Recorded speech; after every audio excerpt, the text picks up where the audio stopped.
بسم اللہ الرحمن الرحیم. On line digital T V special کے ساتھ میں ہوں صدیق ساجد.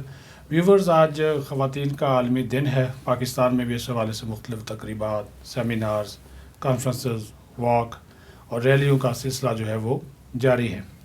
اور خواتین نے اپنے حقوق کے حوالے سے پاکستان میں جو جدوجہد کی وہ بھی سب کے جو ہے وہ سامنے ہے. اسی پر آج ہم بات کریں گے. سینئر صحافی ہیرا وحید صاحبہ ہمارے ساتھ موجود ہیں، ورکنگ جرنلسٹ ہیں، اور ساتھ ہی ساتھ ان سے بھی ہم یہ پوچھیں گے کہ آج جو دن منایا جا رہا ہے کہ اس کی اہمیت کیا ہے، اور پھر جو خواتین کو مسائل کا سامنا کرنا پڑتا ہے، خاص طور پر جو ورکنگ وومن ہیں، ورکنگ لیڈیز ہیں، ان کو جن مشکلات سے گزرنا پڑتا ہے. بہت شکریہ ہیرا صاحبہ آپ کے وقت دینے کا. کیا سمجھتی ہیں آج کے دن کی کیا اہمیت ہے؟ ویسے ہوتا تو یہی ہے کہ ایک دن سال میں آتا ہے، منا لیا جاتا ہے، اس کے بعد پھر وہی کام، روٹین کے کام شروع ہو جاتے ہیں. کیا کہیں گی؟ دیکھیں، افسوسناک بات یہ ہے کہ خواتین کا بھی عالمی دن ہے، لیکن ہم اسلام آباد میں موجود ہیں جہاں پر ایک طرف حیا مارچ چل رہا ہے، ایک طرف عورت مارچ چل رہا ہے. یعنی کہ آج بھی دو الگ الگ بیانیے ہیں، دو الگ الگ زاویے ہیں ایک خاتون کو دیکھنے کے. اسلام نے تو خواتین کو مردوں کے برابر حقوق دیے، لیکن معاشرے کے رویے جو ہیں وہ مساوی حقوق نہیں دیتے. ہر لیول کے اوپر خواتین کا استحصال جاری ہے. میرے خیال سے اگر کچھ خواتین، کچھ سول سوسائٹی کی خواتین ہیں، بچیاں ہیں یونیورسٹیز کی ینگ، وہ کوئی عورت مارچ کرتی ہیں، پلے کارڈز لے کر آتے ہیں، تو وہ بھی ایک ایکسٹریم سوچ ہے جس میں وہ میرے خیال سے مردوں سے آگے نکل لیں اور ان کی سپرمیسی میں بلیو کرتی ہیں. دوسری جانب حیا مارچ ہے، لاہور میں بھی ہو رہے ہیں، مظاہرے ہو رہے ہیں.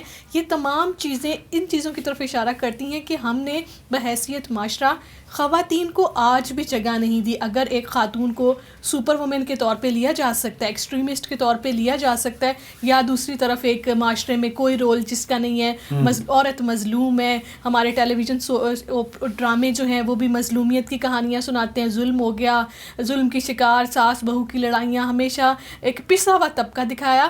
لیکن ضرورت اس چیز کی ہے کہ خواتین کو برابری کی سطح کے اوپر دیکھا جائے، اور ہمارے آنے والی جو نسل ہے، بچے بچیاں، ینگسٹرز جو کہ ٹیلی ویژن کے اوپر، میڈیا کے اوپر، سوشل میڈیا، ان پلیٹ فارمز کے اوپر ایک ایسا امیج دیکھ سکے خواتین کا کہ وہ بھی ایک برابر کی شہری ہے.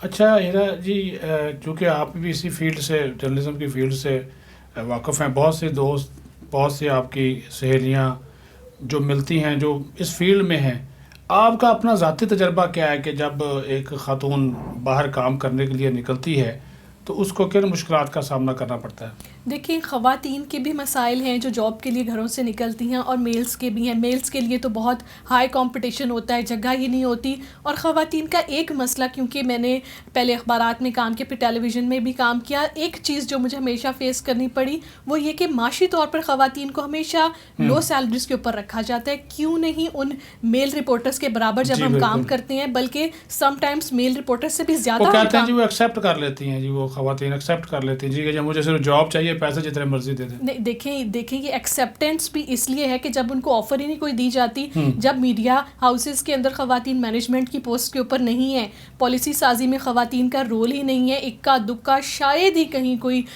بورڈ آف ممبرز میں کوئی خاتون، وہ بھی شاید ہی، میں آپ کو کہہ رہی ہوں، خواتین کو صرف رپورٹر، صرف ڈیسک ایڈیٹرز یا ماں سوائے جو اینکر پرسنز ہیں ان کا بھی پالیسی میڈیا ہاؤسز میں کوئی تعلق نہیں ہے. جب خواتین کو آپ اسپیس نہیں دیں گے، ایک تو لو ویجز ہیں، بہت زیادہ اسٹرگل کرنا پڑتا ہے آپ کو ہائی سیلریز کے لیے، یا اپنے آپ کو آؤٹ آف دی باکس جا کے پروو کرنا پڑتا ہے. خواتین رپورٹرز بھی میلز کے برابر کام کرتی ہیں، اینڈ سم ٹائمز ان سے زیادہ بھی کام کرتی ہیں، لیکن ان کو ہمیشہ نیچے رکھنا، یا ان کو، مجھے جو ایک مسئلہ بہت عرصے تک فیس کرنا پڑا وہ یہ کہ خواتین سیاسی رپورٹنگ نہیں کر سکتی. آپ جائیں، وہ فلاور شو میں چلی جائیں، آپ سٹی رپورٹنگ کر لیں، سٹی رپورٹنگ کر لیں، ڈاگ شو میں چلی جائیں، یہ لیک ویو چلی جائیں. تو میرا ہمیشہ یہ ایک کلچرل رپورٹنگ کہا جاتا ہے، کلچرل رپورٹنگ کر لیں. یہ چیزیں بھی بہت ضروری ہیں، ہمارا کلچر بھی ہم نے پروموٹ ہی کرنا ہے، اور ویدر کی رپورٹنگ، یہ تمام چیزیں امپورٹنٹ ہے ٹیلی ویژن اسکرین کے لیے. لیکن کیونکہ ہمارا نیوز میڈیا سب سے زیادہ امپورٹنٹ ہے پاکستان میں، سیاسی رپورٹنگ کی جاتی ہے، پسند کی جاتی ہے. لیکن مجھے ایک بڑا یہ تھا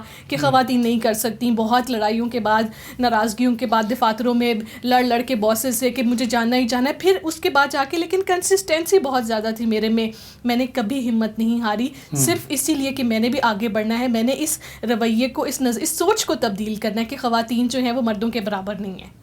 اچھا، یہ ایک تاثر لیا جاتا ہے جی کہ اگر خاتون جو میڈیا میں ہو یا کسی بھی ادارے میں ہو، اس کے باسز کو خوش رکھے، ان کے ساتھ تعلقات رکھے، خاص طور پر سیکسول ریلیشن رکھے، تو وہ تو کہیں سے کہیں پہنچ جاتی ہے، اور جو انکار کرتی ہے وہ تو اس بیچاری کو 15-20 ہزار کی نوکری پہ ٹرکایا جاتا ہے۔ دیکھیں ایسا میں نے بھی سنا جب میں یونیورسٹی میں تھی، تو یہی کہا جاتا تھا کہ میڈیا ہاؤسز میں جتنی ایکسپلائٹیشن ہے اتنی کہیں نہیں ہے۔ یہ سنتے سنتے ہم لوگوں نے یونیورسٹیاں گزاری، اور اس کے بعد جب آئے تو سچویشن کافی ڈفرینٹ تھی۔ سچویشن ابھی تک ڈفرینٹ ہی ہے۔ یہ پرسیپشنز بنائے جاتے ہیں حوصلہ شکنی کرنے کے لیے ان بچیوں کی کہ جو فیلڈ میں کمپٹیٹیو فیلڈس میں نہ آئیں، پروگریسو فیلڈس میں نہ آئیں، اور ایسی چیزوں کا میرے خیال سے اکا دکا جو کیسز یا کوئی کہیں پتہ چلتے ہیں، میرے اور میرے نزدیک میں بھی ایسا نہیں ہوتا۔ ہمیں اپنے کام سے ہی پروو کرنا پڑتا ہے کہ ہم بھی ایکول رپورٹرز ہیں، ہماری بھی ایکول کنٹریبیوشن ہے نیوز میکنگ میں۔ صحیح۔ اچھا، کیا سمجھتی ہیں کہ جو حکومت کی جانب سے خواتین کے رائٹس کے لیے اقدامات اٹھائے جاتے ہیں یا اٹھائے گئے ہیں، خاص طور پر ایسی خواتین جو کہ جیلوں میں قید ہیں، ان کی لیگل اسسٹنس کے حوالے سے حکومت دعوے تو بڑے کرتی ہے، لیکن آپ دیکھ رہے ہیں کہ اس کے اوپر کوئی عمل درآمد اس طرح جو ہے وہ ہمیں ہوتا ہوا نظر نہیں آتا؟ دیکھیں، ایک طرف تو قانون سازی ہو جاتی ہے، پارلیمنٹ میں بھی زینب الرٹ بل چھوٹی بچیوں کے ساتھ جو زیادتی کا بل تھا یہ بھی پاس کیا، پارلیمنٹ نے پاس کیا، لیکن امپلیمنٹیشن کے بھی ڈفرینٹ فیزز ہیں۔ اسلام آباد کے لیے بل الگ آتا ہے، صوبوں میں جب کوئی بل یا کوئی قانون سازی یا کوئی چیز چلی جاتی ہے وہ بہت عرصہ لٹیگیشن کا شکار ہو جاتی ہے۔ یہ تمام ایشوز ہیں۔ اس کے بعد امپلیمنٹیشن کرنے کے لیے کون سے ادارے ہوں گے، کیا ہوگا، لیگل اسسٹنس ان خواتین کی جو جیلوں میں ہیں، ایک عرصے سے ان کے ساتھ بچے بڑے ہو جاتے ہیں، وہ بھی جیلوں میں رہتے ہیں۔ کیا یہ ضروری نہیں ہے کہ ان بچوں کو کے بارے میں سوچا جائے؟ کم از کم وہ بچے ہمارا مستقبل بن سکتے ہیں، ان بچوں کو قوم اپنا بازو بنا سکتی ہے، وہ حکومت کے لیے کام کر سکتے ہیں، ان کو کیوں نہیں پرووائڈ؟ یہ چیزیں بہت ضروری ہیں، لیکن اس کے ساتھ ساتھ جو ایک رویہ ہے لوگوں کا، ایک مائنڈ سیٹ جو بنا ہوا ہے کہ خواتین کے پاس تو ضرورت نہیں ہے ان کو حقوق دینے کی، یہ ہو جائے گا وہ ہو جائے گا، یہ بھی تبدیل کرنے کی ضرورت ہے۔ میرے خیال سے ہماری این جی اوز کو عورت مارچ اور یہ اس طرح کے مارچ کرنے سے پہلے یا اس کے ساتھ ساتھ پیرالل اس طرح کی ورک شاپس کنڈکٹ اور ریگولر کروانی چاہیے کہ لوگوں کی ذہن سازی ہو سکے کہ خواتین کو معاشرے میں برابر جگہ دیں۔ اچھا، آخری سوال آپ سے یہ ہے کہ کیا پیغام دینا چاہیں گے خاص طور پر ان خواتین کو، ان لڑکیوں کو جو کہ اس فیلڈ میں میڈیا کے علاوہ اور کسی فیلڈ میں آنا چاہتی ہیں، جو چیلنجز ہیں، جو مسائل ہیں وہ بھی آپ کے سامنے ہیں، کیا میسج دینا چاہیں گے کہ اگر ان کو کسی قسم کی صورتحال کا، بدترین یا ناخوشگوار صورتحال کا سامنا کرنا پڑے تو کیا کرنا چاہیے؟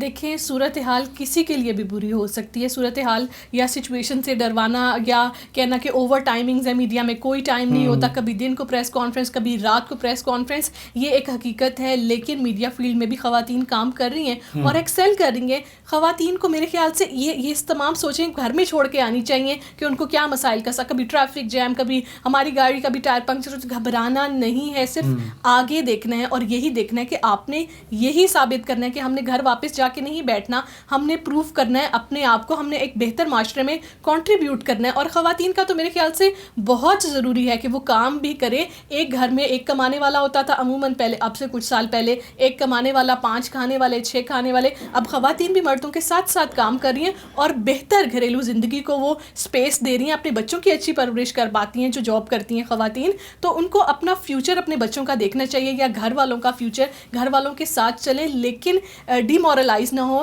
ڈسکریج نہ ہو۔ ایک معاشرے کا رویہ ہی، افسوسناک بات یہ ہے کہ یہی لوگ جو پاکستان سے انگلینڈ، امریکہ جاتے ہیں، وہاں پہ خواتین بھی کام کرتی ہیں، مرد بھی کام کرتے ہیں، مارننگ شفٹس میں بھی، نائٹ شفٹس میں بھی کام کرتے ہیں، لیکن پاکستان میں ایک یہ تصور، اب تو خیر کافی بڑے شہروں میں تبدیل بھی ہو رہا ہے، کافی چینجز آ گئے ہیں، لیکن اب بھی ضرورت یہی ہے کہ خواتین کنسسٹنٹ رہیں۔ بہت شکریہ ہیرا وحید، آپ نے وقت دیا، اور یہ اسی بات پہ اختتام کریں گے کہ حوصلہ نہیں ہارنا، مایوس نہیں ہونا، اور جو چیلنجز ہیں ان سے گھبرا کر آپ نے گھر میں نہیں بیٹھنا، آپ باہر نکلیں، حالات کا مقابلہ کریں، اور معاشرے کے اندر جو چیزیں آپ دیکھ رہے ہیں ان کو دیکھتے ہوئے آگے بڑھنے کا آپ کے اندر جو حوصلہ ہے وہ جاری رہنا چاہیے۔ اجازت دیجیے، اللہ حافظ۔